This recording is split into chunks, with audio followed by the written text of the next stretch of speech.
Hey, hi there, Cancer. Welcome to my weekly prediction for July 2020.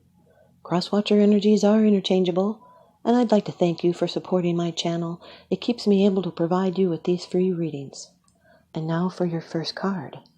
It's the general atmosphere. It's the background and the basis of the matter. The Five of Swords, Cancer. This is adversity. It can be a battle. This is someone's, that would be Venus in Aquarius. Now, Venus represents us in relationships. This is advice not to judge before you know everything. It would be a high cost to victory. This can be someone that has an over-excessive will. It's a rational self-interest. They're looking out for number one. It could be misunderstandings, having to defend yourself. It can be advice to avoid a battle that cannot be won. It would be an empty victory. It's a battle of wills. It's a limitation and also power. The figure holding the sword represents the person, the enemy, or the situation. This can be a difficult card showing defeat and weakness and humiliation. Sometimes the ending of a relationship. There's ego-involved issues. They felt they were stepped on, so they retaliate. It would be petty. Someone might be uptight. There's hostility and tension. It can be an unhealthy competition or a betrayal.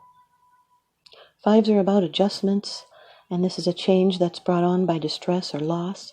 It's uncomfortable, but a necessary change and adjustment. You might want to choose your battles and try not to overreact. Your second card, and this is the energy that's crossing over your path. These are your subconscious influences. The Eight of Pentacles, Cancer. This is earth energy, someone's sun in Virgo. Now, this is dedication. It's working on a skill or a profession. It's being dedicated, meticulous, steadfast. It's applying your skills in a productive manner. And you know how to go about achieving what you want. And as long as you're sincere, then your efforts will succeed. This could be a new venture that will be successful because you're training yourself intensively with a clear goal in mind. It's unwavering attention. It can be a deepening of the understanding of the subject. The Five of Swords with the Eight of Pentacles is dedication, or way too much perfectionism can cause adversity and get in the way of growth, or it could be too much overdoing it. Your third card, this is how it affects you. These are the external influences that you are consciously aware of. This can be your attitude. Number 7, this is you, Cancer. This is a major arcana card, the Chariot, Cancer, Sun, Moon, Rising, Venus, Jupiter. Now, this is a card of using willpower and control. There's triumph and success. It's control over the forces of nature as well as triumph over ill health and money difficulties or enemies of any sort, including your own lower animal passions. This is a clear sense of purpose. Can also indicate your car, transportation, and travel and comfort. It's mental and physical powers that lead to fulfillment. It's putting commitment to the test. It can be a struggle or a conflict of interest. You'll need to steer a middle course through opposing feelings, thoughts, and desires. It's control and momentum with willpower and determination. And victory is assured. It's overcoming obstacles and clearing the path to victory and your desires. It's swift action in reaching your goals, a positive and quick result on the way. It's going with the flow and using firm resolve, and staying on the course that you have set yourself. It's being purposeful and brave and driven, disciplined, ambitious, victorious. It's movement fueled with planning. The Five of Swords with the Chariot card is victory is yours with a battle, but it could be at a cost. It's feeling the need to be in complete control. It's winning with conflicts. Maybe someone's trying to get back at someone else. The fourth card. It's the position of the future. It's the outcome, the results, and the advice. Number 6 of the major arcana, the Lovers. This can represent a Gemini. Sun, Moon, Rising, Venus. Could be in your chart or someone else's that you're dealing with. This can represent a choice or a relationship. It's temptation and attraction, love and union, sexuality. Mercury rules Gemini. And that is the angel Raphael, the angel of air and communication.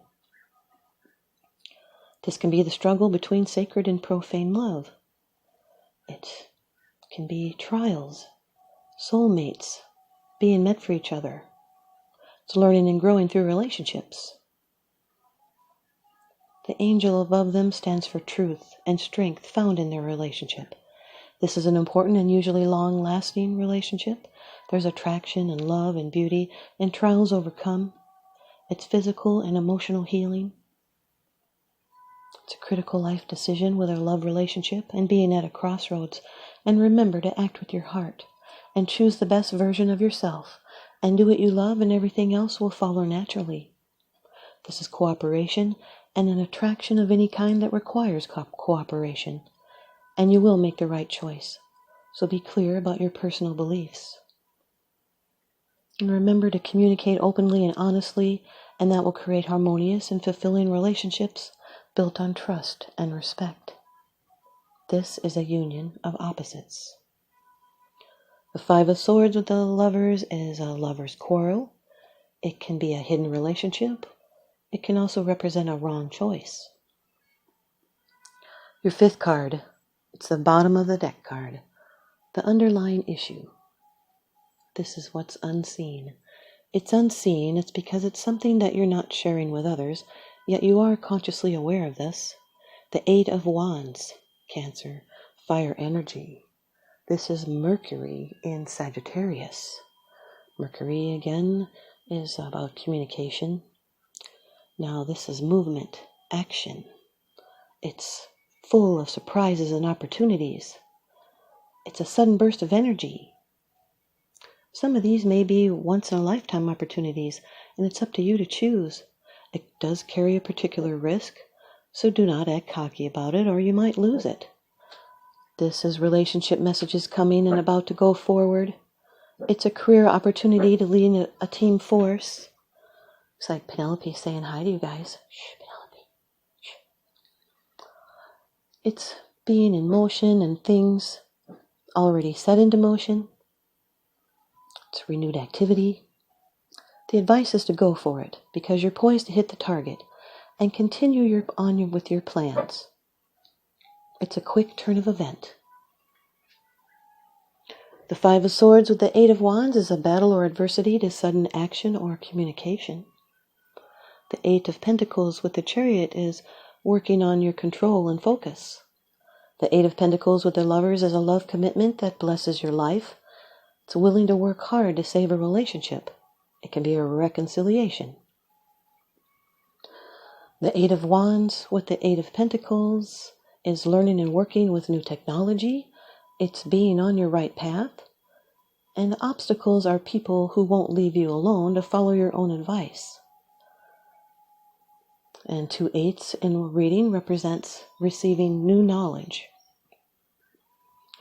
The Chariot with the Lover's card is victory in love. It's approaching a relationship commitment. It's willpower and union. It can be controlling sexual tension. The Chariot with the Eight of Wands is a very positive, exciting outcome with lots of energy. It can also be life on the road or public transport. Lovers with the Eight of Wands is genuine love and affection. It's fast, open, honest communication, and it could be about travel. Your ViceVersa Tarot card from the deck by Lunaea Weatherstone, the King of Wands, fire energy. Could be an Aries, Leo, or a Sagittarius. The King of Wands represents the outer self.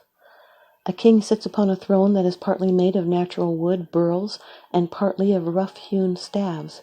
The king holds aloft a plain wooden staff of the same sort. He is dressed in court garb, other than armored greaves on his legs. A spotted salamander, symbol of a fire, rests at his feet. Like the Knight of Wands, the King of Wands thrives on supporting righteous causes and giving his energy where it is needed. This is a person who gets things done. He is a man of action.